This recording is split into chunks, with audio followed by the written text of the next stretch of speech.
This is a quick video to showcase the new Adobe Premiere Proxy workflow with iconik. I'm inside Premiere, go to Workspace, Extensions, iconik to pull up my iconik panel. I'm already logged into my panel, and what I'm going to do is come over to my user here and go to Preferences. Inside of that is where you will see the switch to turn on Use Proxy Workflow. So I have to make sure this is turned on if I want to use proxies. And I can also choose my working directory here, which is going to tell me where iconik is going to download either my source files or my proxies whenever it needs to download something from the cloud. Once that's done, I'm just going to click on the iconik icon to come back here.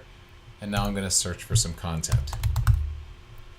I find the content that I want to use. I'm in a fresh Adobe project at the moment that has nothing in it.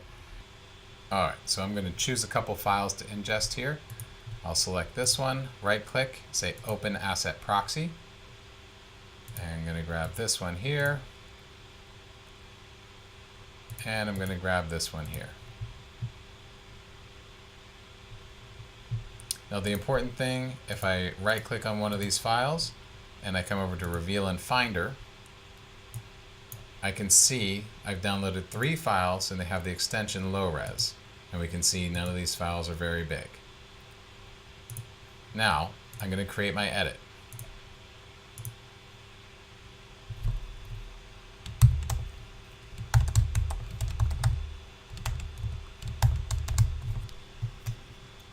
I have my new sequence. I'm simply going to drag and drop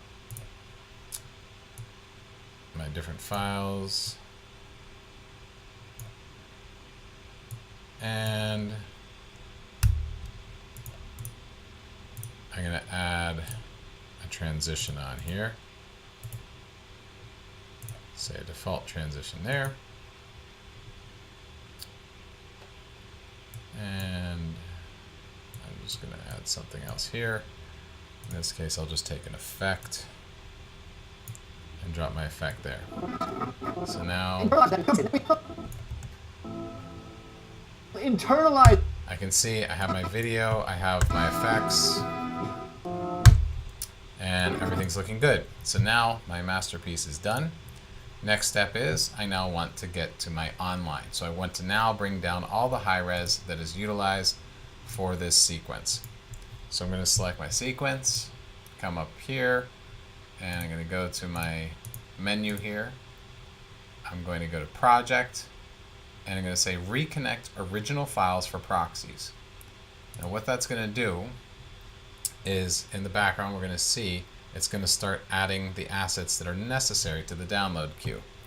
So it's bringing down all the assets in high res that are necessary for this sequence that I have selected.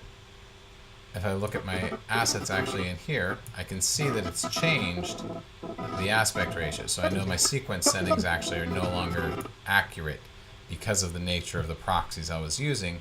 My proxies were a different size than my source file. For the best proxy workflow, it's best to choose a format, if possible, that can retain the same frame size, but that's not always possible. If I right click on this, I can go to look at the files, Reveal in Finder, and I can see that I now have 2 copies of each of these files. I have the low res version and the high res version. And if I select one of the assets in here, I can see it shows the source here was originally low res MP4. But if I look at the metadata, I can see the file that that asset is connected to is in fact the high res file. So again, I can see it's connected here. I can verify this by deleting the low res off of my file system, coming over here and saying offline all of those low res files. And notice that my sequence still plays because I am in fact now looking at the high res in my sequence. And that is working with proxy editing with an automatic online process with iconik and Adobe Premiere.